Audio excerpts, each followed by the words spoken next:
having spent a significant amount of time as a performance poet has helped me be less shy in front of people.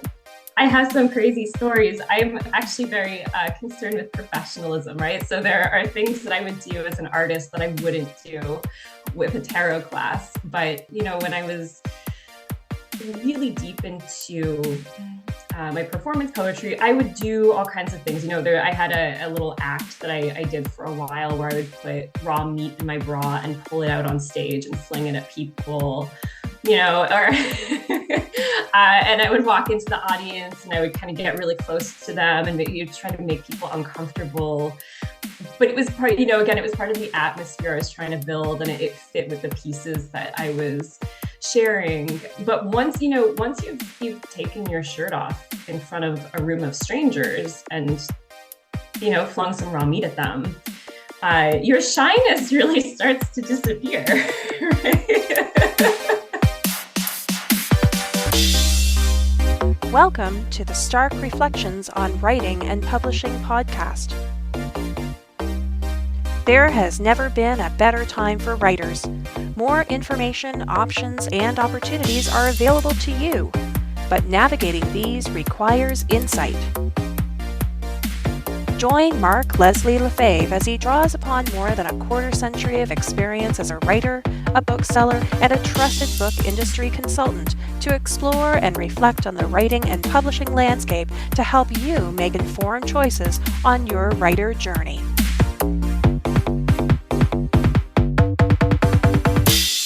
Hello, Reflectives, and welcome to episode 287 of the Stark Reflections podcast. This is your host, Mark Leslie Lefebvre. In today's episode, I have an interview with Liz Worth. She's a professional tarot reader, a poet, and the author of 8 books.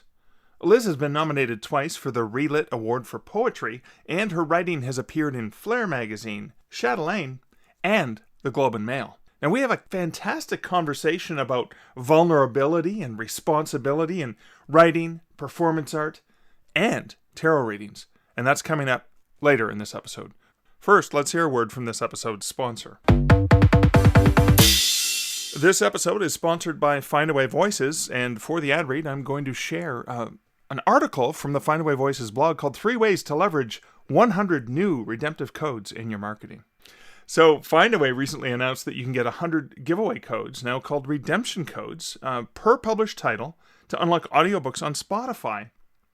And they're a solid tool in your marketing kit. And here are 3 ways that you can put them into action now. Number 1, your narrator. The beautiful voice behind your audiobook is your teammate. It took both of you to bring your audiobook to life, and your narrator is usually equally excited to see it come to market. Offer them some redemption codes to help get your book out to their audience. Remember, narrators have fans just like authors eager to experience their latest work. Number 2, as a lead magnet.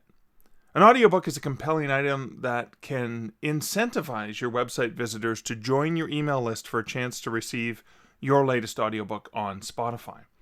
You could do a weekly audiobook redemption to 1 new subscriber from the past week for the entire year and still have redemption codes left to use. Remember, your email list is arguably the most valuable marketing tool, and growing your list should be an evergreen priority. Number 3, network effect. Use your audiobook redemption codes to grow your network. Cultivate an audiobook launch team or street team of fans to promote you and your work. Create a genuine connection to fellow authors. Building relationships with authors inside and outside your genre makes it very easy and organic for these authors to help promote your next book when it's ready. Finding fellow authors is as easy as browsing the same shelf in your library, Facebook groups, your local literary and writer organizations, or attending an author conference like 20 Books, Novelists Inc., Superstars Writing, and others. There are a myriad of ways to leverage 100 free redemption codes for your audiobook, and we'd love to hear yours. If you have any interesting ways you've used these kinds of codes and want to share your story, send the good folks at Findaway Voices an email at marketing@findawayvoices.com. And if you want to learn how you can leverage Findaway Voices for your audiobook conquering of the world, or at least engaging in that awesome, awesome world of audiobooks, you can check out Findaway Voices over at starkreflections.ca/Findaway. Yeah, that wasn't bad for one take, I guess. And I screwed up a little bit.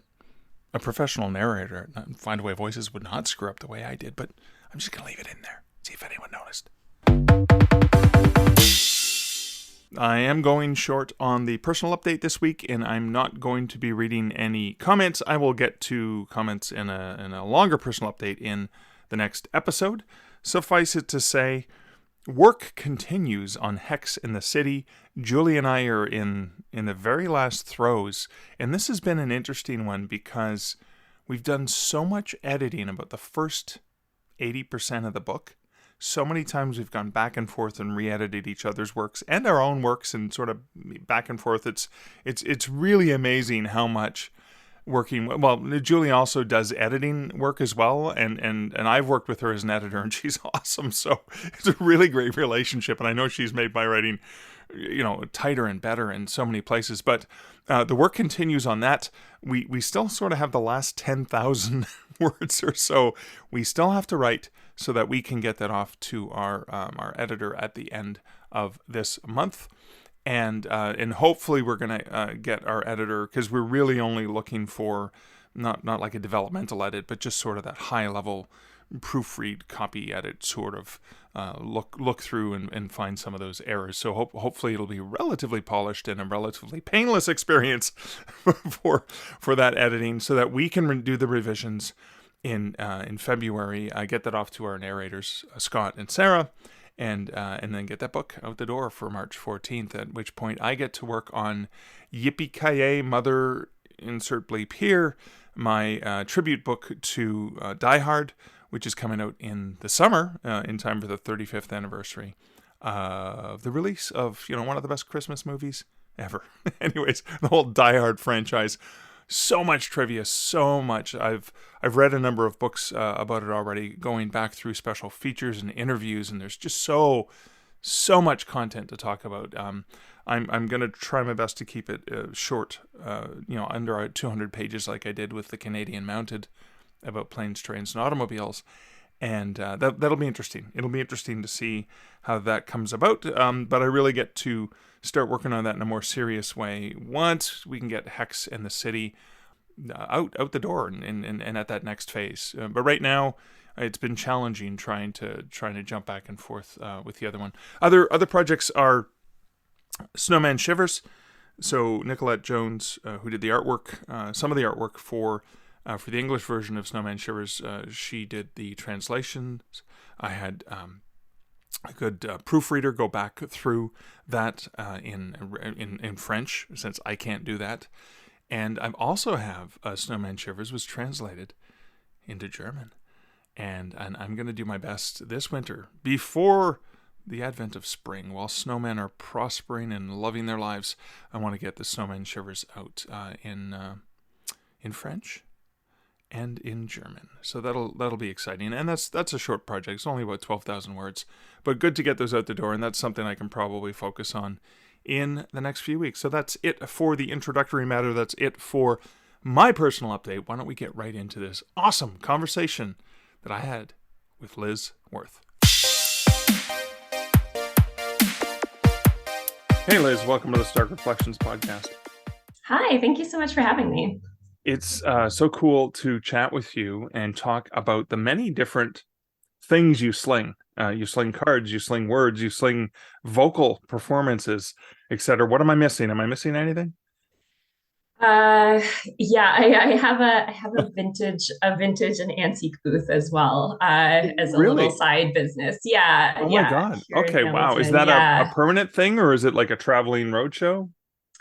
It's at an antique mall, and it's something that my husband and I do on the side. We don't. The mall has its own staff, so we just manage the inventory of the booth. But it's just a kind of a fun side gig. We really like vintage clothes and knickknacks, but you can't buy them all for yourself. Of course. Right. Yeah. So, so when we're out looking at things and finding things, sometimes we're like, oh, this is such a great piece. We want to take it home with us. So it kind of fulfills that satisfaction of being able to find something, but then we can help it find a home with somebody who also appreciates I love vintage that. items. Yeah. So you satisfy the craving of the fun of the shopping, and you're probably driving by and you see someone's got a road sale or whatever. You stop in, and it's an actual exploratory thing for the two of you.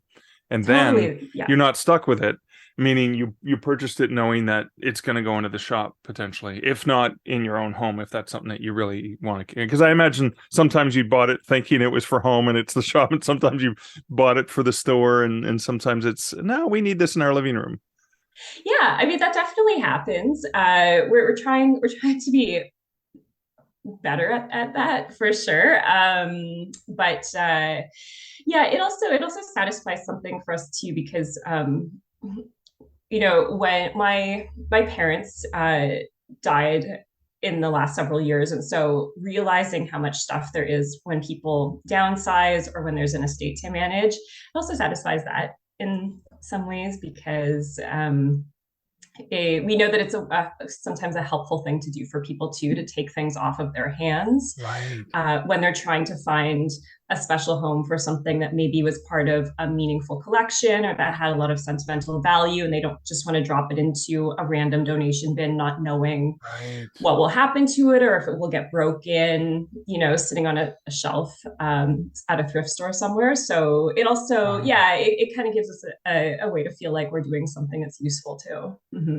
Having just gone through that, having gone through a home that my mom lived in for pretty much most of her childhood and adult life, with a few years in between where she wasn't living there, cleaning up everything and going, we can't keep everything. But yeah, there's so many classic possessions that there's no need for, but you don't want to see it go to waste. You want, like, oh, if only somebody could enjoy this. So I love Mm-hmm. that. That is so awesome. You're fulfilling so many different things in that, in one aspect. And speaking of fulfilling many things, so that's one aspect of your creativity. Mm-hmm. And that's obviously something that you share with your husband. But you do tarot readings, you write poetry, you write prose as well. And I'm curious to, let's go back to the beginning of your life as a creative person, as a storyteller, as a writer. Where did that all start for you? Yeah, I really, tarot and the occult and writing were always parts of my life really early on. Both of them were present. With things like tarot and card reading, my mom was really interested in readings, and she used to have psychics come to the house and read at parties she would have. And she would record them all on a cassette tape, and she'd let me listen to the tapes later so I could hear what kind Wow. of messages were delivered and everything. And so it gave me this impression as a kid that psychic work is just like any other job, and that Right. this is just something that people do. So I didn't see it as out of the ordinary or as a fringe career, even though I think it really is from a mainstream perspective. It is an Right. odd thing to do, but for me, it was always there, and it was always normal. So I would explore things like astrology and card reading on my own, just growing up. And my mom and I would go to psychic fairs and things like that. And when I was 13, I spent the whole summer learning how to read playing cards, just for fun, because I had nothing else to do. And I was a Regular playing latchkey cards. kid. Yeah, just regular playing cards. I was a latchkey kid, and my parents were at work all day, and I had the summer to myself. And so that was how I spent that summer. So those things were always there. But I was also really interested in writing and poetry, and I loved reading books. And writing tended to be something I was good at. There were a lot of other things that I wasn't that good at. I didn't have an aptitude for maths and sciences and things like that. I was actually phenomenally terrible at those things. So I think we often have a tendency to hook into the things that come naturally and come easily for us, because that becomes a comfort zone. So for me, writing started to become my comfort zone as I got older. And yeah, and so that was really how I started to decide that this was something that I really wanted to do in a bigger, more committed way, was to become a writer. Mm-hmm. When did that start? Like for me, writing, it was short stories and small press magazines and stuff like that. Is that a similar way that you started with writing? I started writing with zines, actually. I was really drawn to punk culture, goth culture when I was in high school, and that was in the 90s. And the internet was starting to be a thing, but it wasn't nearly as mainstream as what it is now, or part Right. of our daily lives. And most people I knew didn't even have a computer at home Right. still at that time. But zine culture was really strong, and that was how a lot of us found out about uh, music that wasn't getting played on the radio or wasn't in rotation Right. on channels like Much Music or MTV. I'm really dating myself with all of this. It's okay, no but judgment here. but yeah, I was really interested in zines, and I grew up in Toronto, and there was a Tower Records store. Just another thing that dates me a little bit, but there's a Tower Records store downtown, and they sold zines in the basement, and you could make a zine and they would carry it for you. Wow. And yeah, it was really cool. And so I was really inspired by that idea where you could make your own little publication and write about whatever you wanted and put your creativity into it. And then this huge record store would sell it for you. And so I was like, I'm Wow. going to do that. I'm going to make my own zine. And I started uh, with a couple of issues of a goth zine that was called The Last Breath Escapes. Very dramatic title. Yeah. And yeah, I would just hand write and hand draw the whole thing, Right. photocopy it at a convenience store. And I put that out, yeah, a couple of issues of that. And then I started writing poetry, and it was really really bad goth vampire poetry, but I did a few issues of my own poetry zine as well, and I would invite other people to submit their work to it, who were also writing sort of horror related poetry. And yeah, and it was fun, and it felt like it was my little thing and my little project, and that was how writing started for me. Oh, I Yeah. love that. So, how would you define a zine for someone who's not familiar with that term? Because it sounds like magazine, but what Mm-hmm. is the difference? Yeah, it's really a small run independent publication that someone makes themselves. And Okay. typically a zine might have they can all have different size print runs. It would depend on the success and strength of the zine, I think, and Right. obviously, the budget. But some zines might only have a print run of 20 copies, and then others might have a print run of 100 or 200. Right.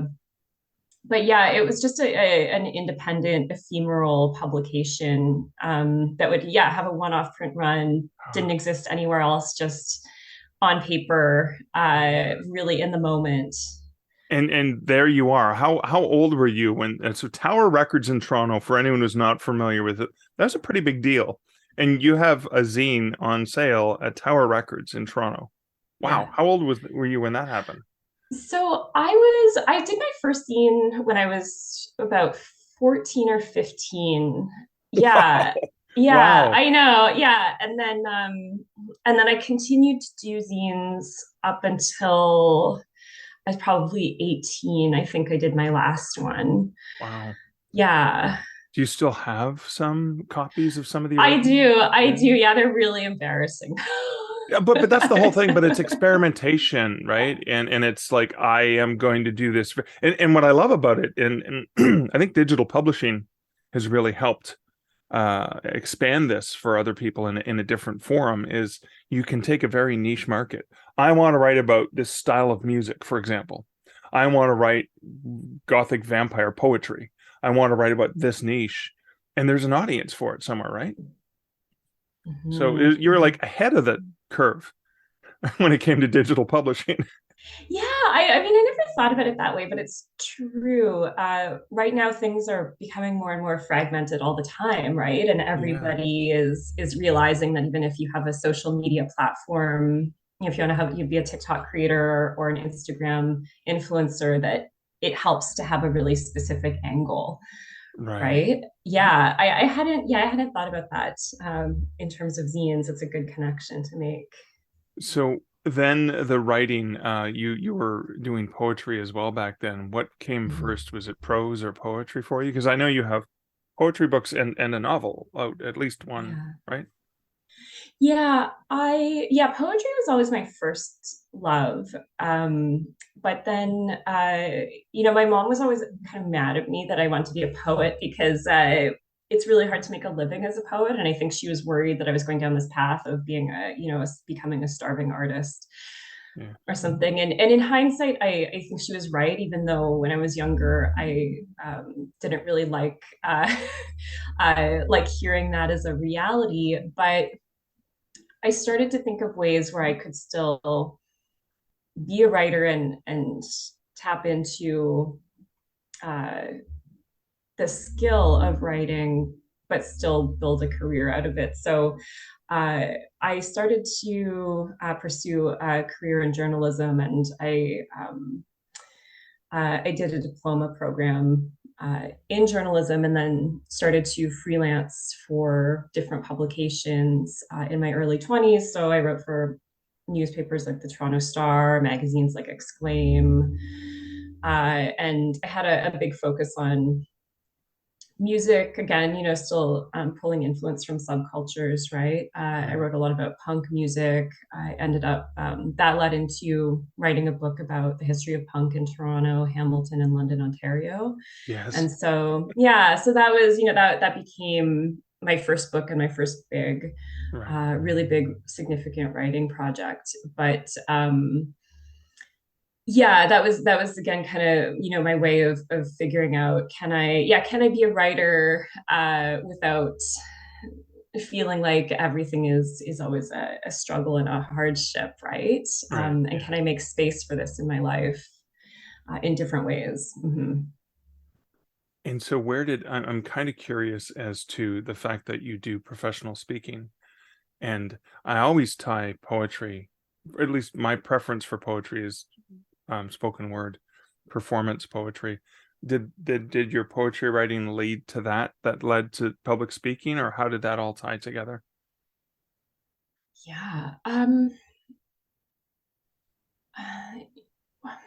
Yeah, I there's always a connection between poetry and performance, at least as far as I've been able to tell. And I think because I was always really interested in punk culture, specifically early punk culture. I'm not talking about current bands. I'm talking about what was happening in the mid to late 70s. Um, there was always a crossover between poetry and punk, and there were people like John Cooper Clarke who would get up and read poetry as a way to open for a band. Or there were authors like Kathy Acker who were really influenced by punk and crossing over into punk culture, but were also writing novels, right? They weren't making music. They were, that aesthetic was coming out through the written words. So I was always really interested in people like that. And I found it inspiring that you could look at a musical movement like that and find all kinds of different art forms happening. It wasn't just about music, it wasn't just about fashion, which I think is what people often assume now when they Right. hear the word punk. But when I say punk, I really mean um, this ecosystem of creativity. And so for me, I guess because I was always looking at people who were performing, I always assumed that there was this easy crossover between being a writer and also getting up on a stage and presenting your work in that way. And Right. so um, when I was in high school, I was actively seeking out opportunities to read my work in front of people. And I didn't know, it was hard to find things sometimes in the 90s, right? Because we couldn't just Google it. So I didn't always know where to find open mic nights and poetry readings and things. But one day I was walking down the street in downtown Toronto, and this guy came up to me and he was like, "Hey, do you like poetry?" I run an open mic night, and he handed me a flyer, and it was just kind of like I had manifested this thing I was looking for, right? And Yeah. so I started going to his events, and through that I found other ways to get up and present my work. And so that was how I started, but it was very terrifying for me at the time because I was very shy as a teenager. And Right. so, and again, I don't think I had any kind of stage presence or, specific talent in terms of being able to get up and present something in front of people, but you have to start somewhere, right? And so that was my starting point. But yeah, a lot of these things I'll go back to my teen years, and just following my influences and my inspiration. And so one of those early influences, I think you talked about spending the summer teaching yourself how to read regular playing cards. And I know you not only do tarot professionally, but you actually teach other people how to read tarot. I'm really curious about the I know there's a lot of work and understanding and study and interpretation and all of those elements that go into tarot, including being open and being creative. But I think I'm curious about the performance aspect of that because it's typically a one-on-one, most often one-on-one, right? Sometimes are there more than one people that you're doing tarot for? Not with me, but people do that. Yeah. Yeah. Because it may be a couple that has a question or something like Yeah, that. But I know sure. part of the way that it works is the person has to be in tune with the cards. But is there an aspect of that of the performance when you're engaging in tarot? Yeah, I don't know that there's an aspect of performance in terms of doing a reading, but I do think that, having spent a significant amount of time as a performance poet has helped me be less shy in front of people, right? Right. Right. I would never do this in my tarot business because I'm even though I have some crazy stories. I'm actually very concerned with professionalism, right? So there are Right. things that I would do as an artist that I wouldn't do Okay. with a tarot class. But when I was really deep into my performance poetry, I would do all kinds of things. I had a little act that I did for a while where I would put raw meat in my bra and pull it out on stage and fling it at people, or and I would walk into the audience and I would kind of get really close to them and try to make people uncomfortable. Hmm. Um, but it was again, it was part of the atmosphere I was trying to build, and it fit with Yeah. the pieces that I was sharing. But once you've taken your shirt off in front of a room of strangers and flung some raw meat at them, your shyness really starts to disappear. Right? I love that performance art aspect of it because you're not just feeling and listening to the words and the way that the words are being shared and spoken and the nuances, but you're the raw meat, any of the stuff, getting right in front of them, which that comfort level when you go to see a performance, you're okay, you're on stage and I'm here and it's safe. Mm-hmm. But part of it is the discomfort, right? Part of that is getting them to see something new or feel something different, I think, right? Because that's the whole emotional experience. Yeah, absolutely. And at the time when I was deep into performance, I wanted that level of discomfort a little bit. I wanted Yeah. it to feel a little bit challenging, and Right. and I didn't want poetry to be boring, right? I wanted it to be exciting, and I wanted people to walk away being like, "What was that? What just happened?" And so, that made it exciting for me, but it's also really scary to do that, right? Yeah, of And course. Yeah. and I think how that's helped me in my tarot work is that it's also really scary to deliver a reading for someone. I don't Right. think Yeah. people always realize how vulnerable it is from the reader's perspective, because people come in with very, very high expectations for readings a lot of the Yeah. time, right? And sometimes they come with expectations that are not always realistic. There are a lot of assumptions and misperceptions about what tarot will do and what it won't do. Right. sometimes people think that I know every thought they're having and that I know why they're there before they tell me and that I know what they did yesterday. I don't know those things, right? I Yeah. literally read cards. I don't read minds. I don't Yep. read, not reading energy, although I think I'm perceptive. I can tell if someone's uncomfortable or if they're nervous, Right. but I'm not in your head, right? And so this is very vulnerable sometimes when you meet with a client for the first time because you don't know, right? You don't know how they're perceiving you or what they're expecting of you. Right. And tarot is a funny thing because it's logically it shouldn't work, right? You're looking Right. at a set of images in relation to a question someone's asked you, and you're trying to make sense of them, right? And trying to figure out how do these images fit with this person's life when you don't know anything about them. You don't know Right. why they're asking what they're asking. You don't know why it's important to them. You don't know what's at stake for them. Right. And somehow, once you start to talk about what you're seeing, it makes sense, right? But you don't know why. Yeah.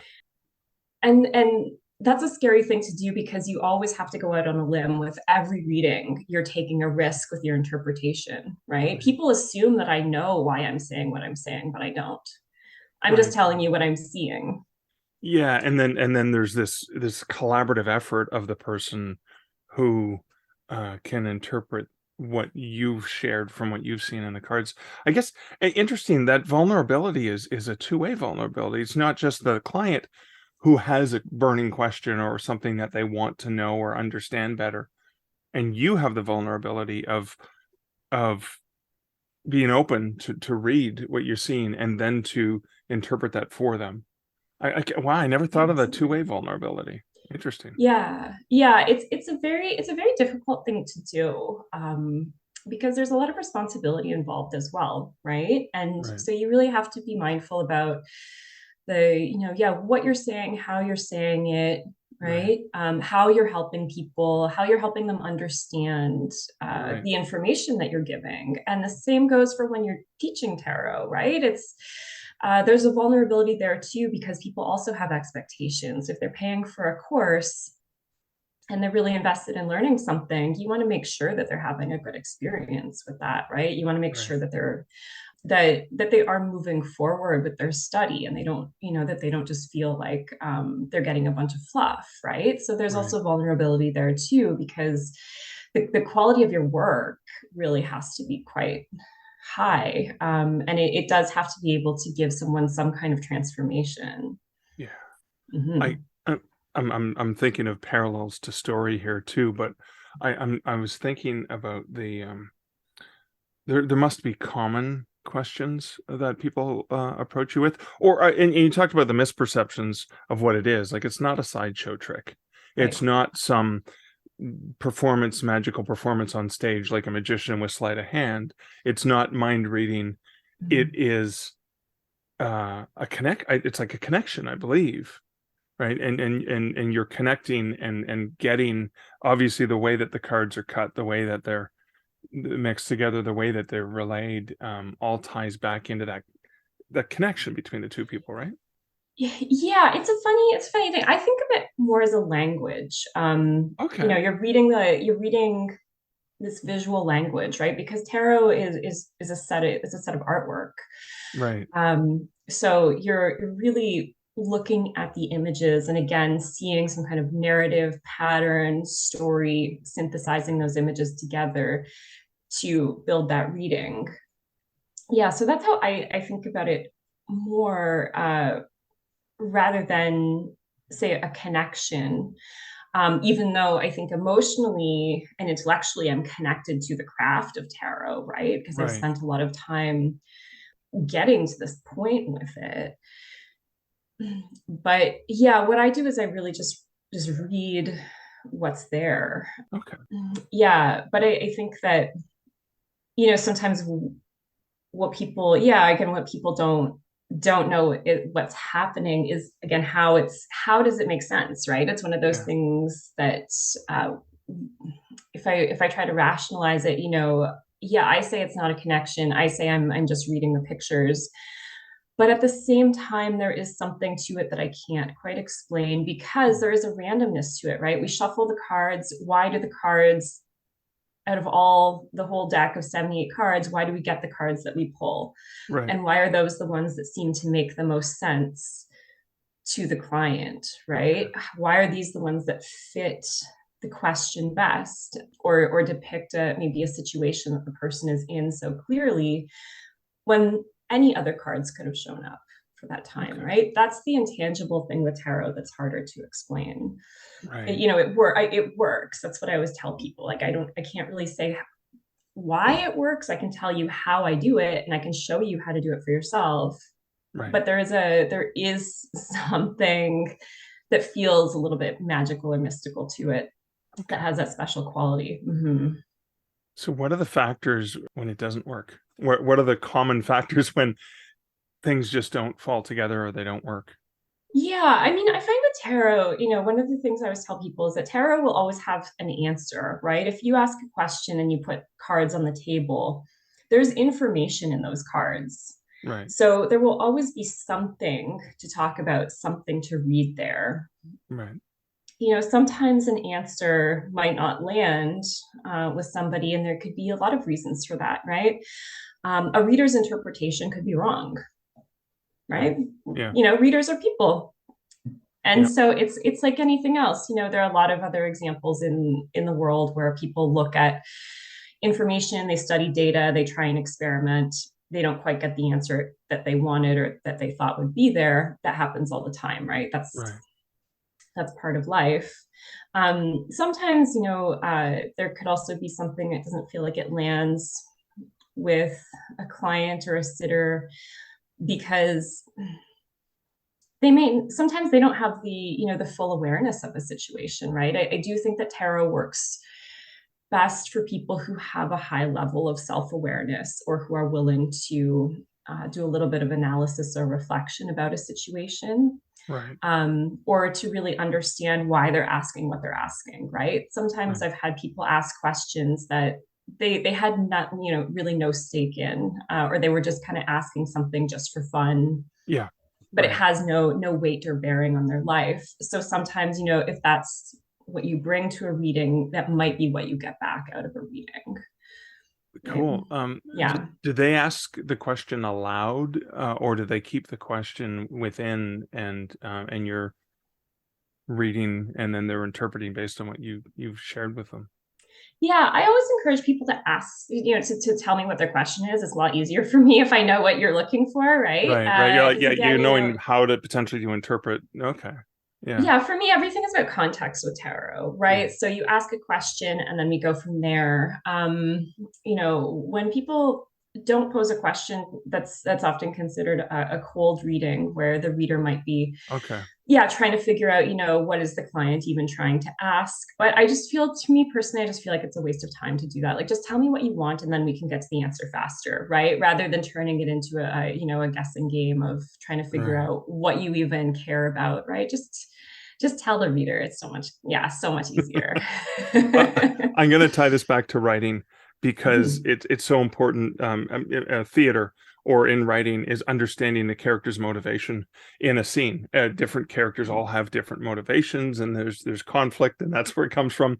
But then the other thing you said earlier that just was this aha moment of what is the growth for the person having the reading done? Like, what is here's where they are and here's where they need to be, which is exactly what you get in a story, right? What's their character arc? What's the story arc? And how do they grow as part of this experience? It seems like that ties in perfectly with story. Yeah. Yeah, that's interesting. I hadn't thought about that before, but I think that's a really interesting connection to make. Because if we look at tarot cards, there are a lot of stories in them as well, and sometimes people over the years have overlaid different concepts. Like the fool's journey is a really popular concept that people tie in with tarot, right? Right. Where they look at this mythological journey that we often see in a lot of film writing, novel writing, right? Right. And so there's also been a connection made there with the Fool's Journey, that tarot kind of can show you Right. those same ups and downs and the same transformations and levels of growth and realization and enlightenment that Right. that we find in that in that really uh, classic idea of the template of what we all move through if we are our own heroes. But I think that tarot is, it pulls a lot of creative energy because it causes you to think about things in a different way.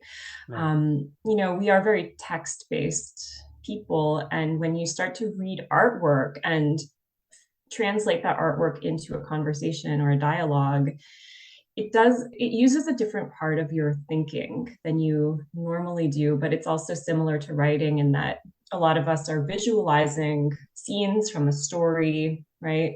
Yeah. We're seeing our characters play out their roles when we're writing, or when we're, maybe just brainstorming the plot or an outline of a story. And tarot can feel similar in that way, because again, you're seeing the images first before you're articulating them, Right.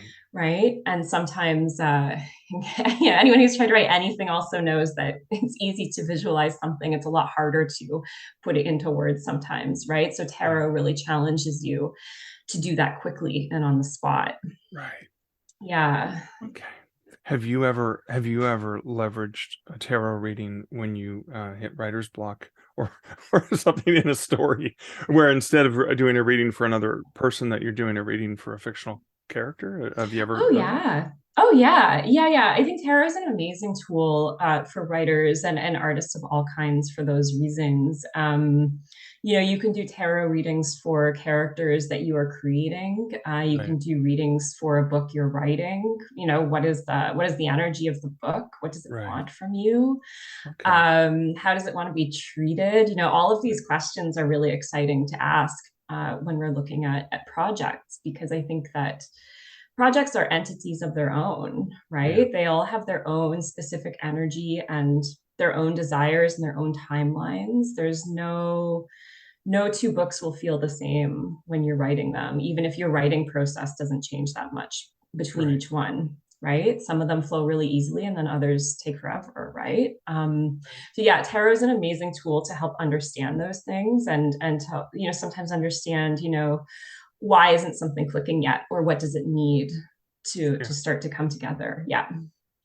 So I can imagine there's so many different artistic styles of tarot cards, and different Mm. brands, and just different, like, just so many different. I imagine you own multiple ones, but is there a favorite version of tarot that you tend to gravitate towards? Yeah, there are so many tarot decks out there, especially right now, because tarot is really having a strong resurgence. So there are a lot of decks being published all the time, which is exciting. I tend to go back to the classic Rider-Waite-Smith deck that was published in 1909. That deck was really the one that most modern decks are modeled off of. So I Right. use that deck quite often, especially when I'm teaching. It's the Okay. deck that I recommend people learn on, because if they can understand the imagery in that deck and the origins of the imagery in that deck, then it's a lot easier to start to understand why more modern decks look the way they do today and where some of those ideas are coming from.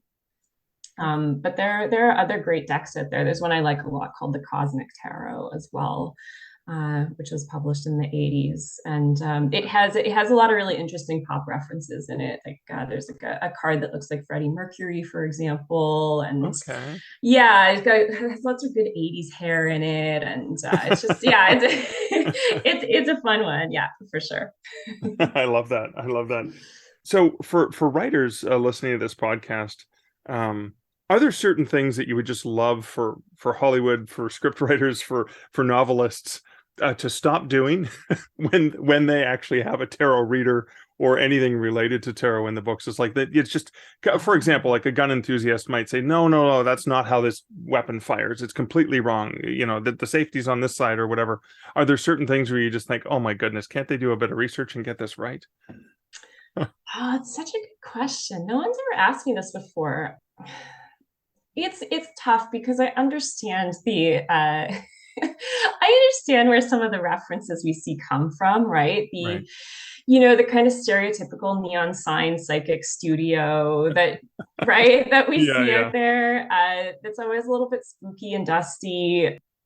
I understand the appeal of using that image because it's a lot more interesting and exciting. I think in reality, a lot of readers are like me and have really boring setups. I do most of my work online these days. I used to do a lot of in person, but when I worked in person, I didn't have a cool neon sign studio. I had a shared office space in a center that was used mostly by psychotherapists and naturopaths and Right. people who are just doing a lot of one-on-one consultations with their clients, right? But it was very normal.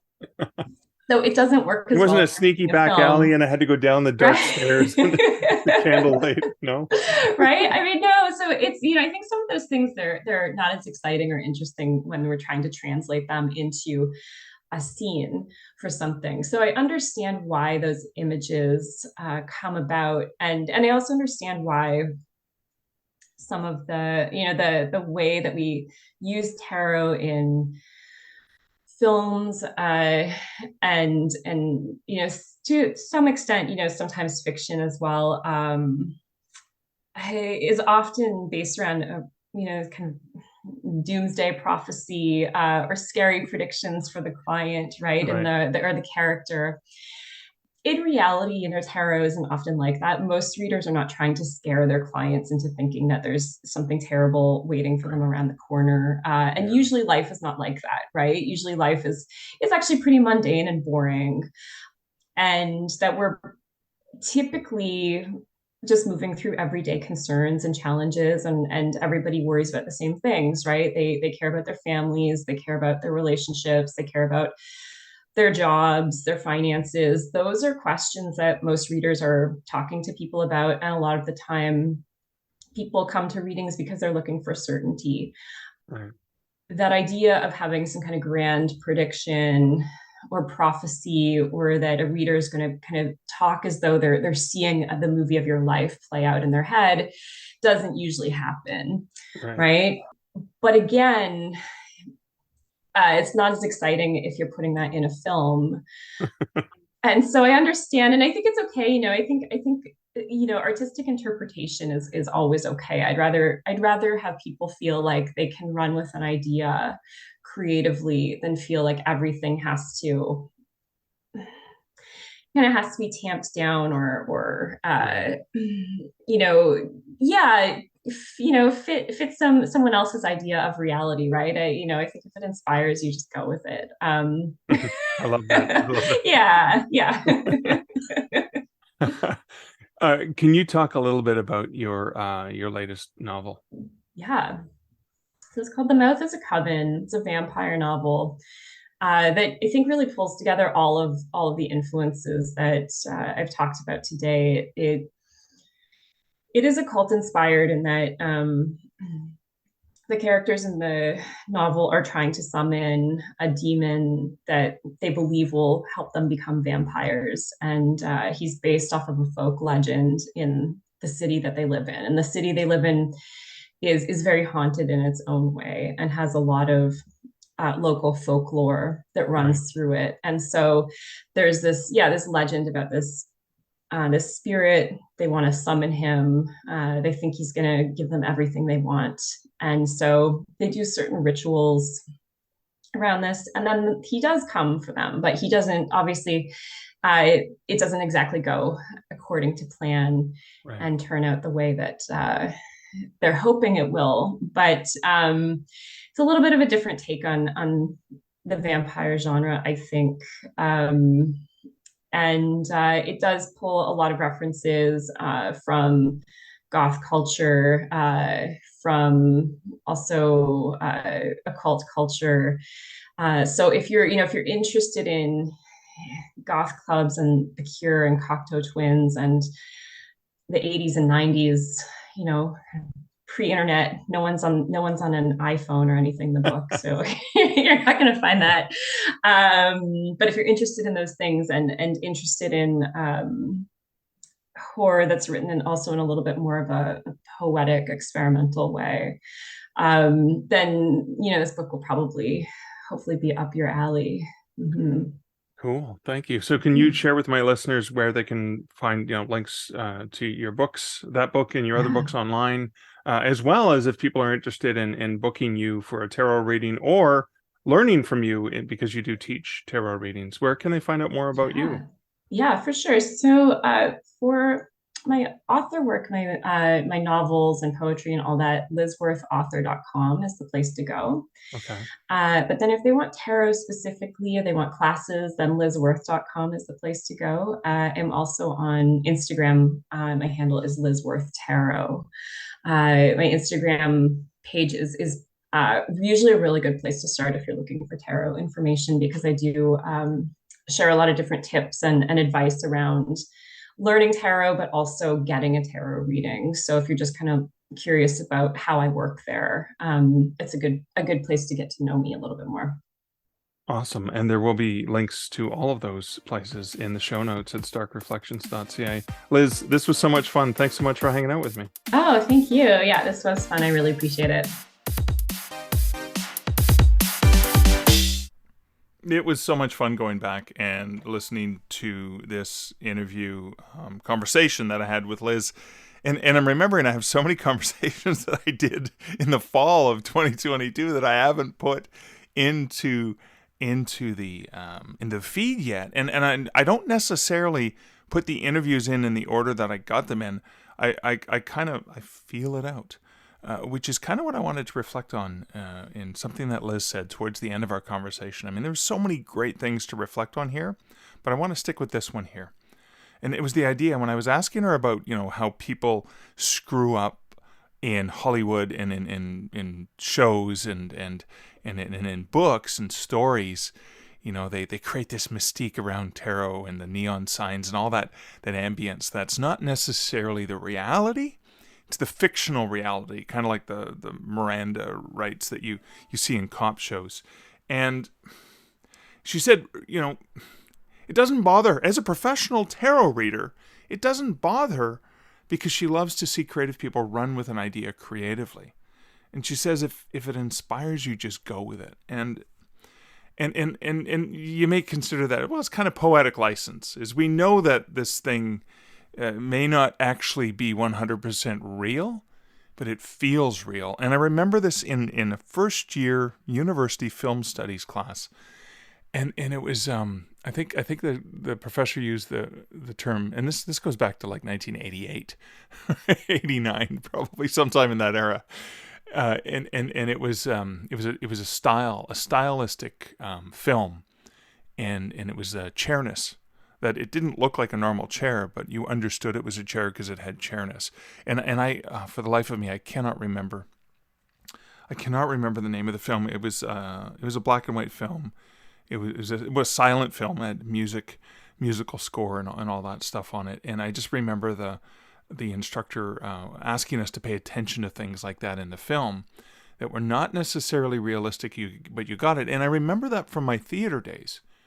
When you're watching someone on stage and they're supposed to be in a forest, we would do things like there would be these gobos we would put in the lights, little metal templates that, back in the day, back in the early days before high technology, there would be these metal templates you'd have in certain lights. And so if you wanted it to look like they were in a forest or whatever, you maybe had a light green filter. And we had there were thousands and thousands of different shades of filters that you would have in there, and it would go through the gobo to create an effect that looked like leaf shapes and stuff like that. And so you would just see the light coming down. You get the normal light of the actor, but then you get these effect. And you knew it wasn't that. They weren't in the forest because you could see the boards of the stage. You could see the curtains. But it was that we're all in this together as the creative people and then the people who come to the work to enjoy the creativity. And I love that even though Liz is a professional tarot reader who treats her profession with respect, who teaches other people how to do this, she's still okay with that creative license. And so to remember that even though we do want realism, we want realism in all the things that we write, but it's also okay, particularly if you're going for a certain flavor or for a certain flair, it's okay to run with that idea creatively. So in your own writing, and I'm a victim of this, and I'll explain this as an example of Julie Strauss and I working on Hex in the City. And I am, before I write a scene, because it takes place in Manhattan and New York, I'm in there and I'm walking the streets using Google Maps and making sure that what's on the left and what's on the right is 100% accurate. Like there's a pizza shop there and stuff like that. And, for 2017, right? Like what was there in 2017 when it takes place? And I do my very, very best to get the complete authenticity. I'm the only one who's going to, there may be people who live there or walk by that place that will go, wait a second, in 2017, there was nothing on that spot.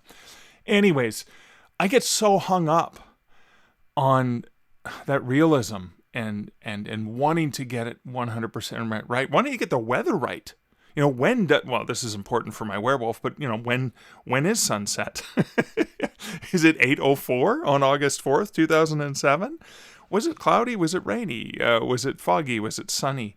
And that's something I incorporate into the world. Now, there are other elements that I run with creative license, such as, the way Michael turns into a full wolf, like that sort of dynamic. Obviously, I can't research that quite properly. But anyways, I get so bogged down in wanting to make sure that those details are so realistic that gets in the way. It's gotten in the way of a lot of fun things. Julie's probably ready to throw a book at me. Thank goodness she's on the west coast of the U.S. and I'm here in eastern Canada, so she can't quite throw a book that far yet. Anyways, but I think that's something to remember in your writing is when you have that sort of desire to just go all in. And I'm not saying don't research, and I'm not saying don't get it right, but sometimes. Dialogue, perfect example. I'll go back to maybe link back to Jeff Elkins, the dialogue doctor who I've had on the show before. Is a realistic dialogue may have someone repeat something 6 times in a monologue, but it doesn't come off as well in a book. So while it's realistic in the real world, it may not read realistic, or it may just stifle the reader. And I've made that mistake several times, and Julie's been great at catching me on that, saying, yeah, you already said that. And I'm like, yeah, but it's a dialogue. This guy rambles. I was like, no, we get the point that he rambles. You've already done that. You don't need to keep hammering us over the head with it. So taking that advice from Julie, because I'd just gone through this morning and done some edits, and taking that advice from Liz, it's okay to know the reality, but it's okay to pepper it with that creative license. It's okay, as she says, to run with an idea creatively. Dear listener, it's okay. If it inspires you, as Liz says, just go with it. Well, that's it for this episode. That's it for this reflection. I hope you enjoyed this episode. If you like the podcast, you can become a patron over at patreon.com/starkreflections. And a huge thank you to all my patrons of the podcast. And a reminder that there was an extra episode I dropped in earlier this week, which was, again, one of those article readings of something that I thought would be valuable for you.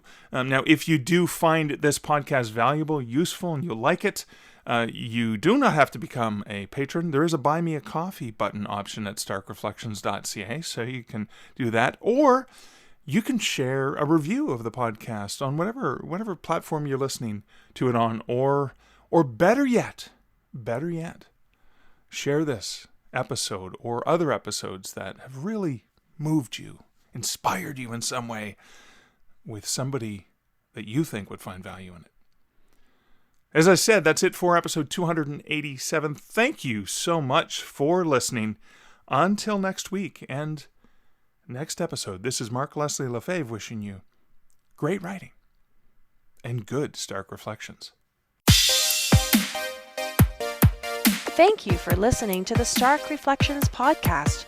You can find show notes for each episode at starkreflections.ca.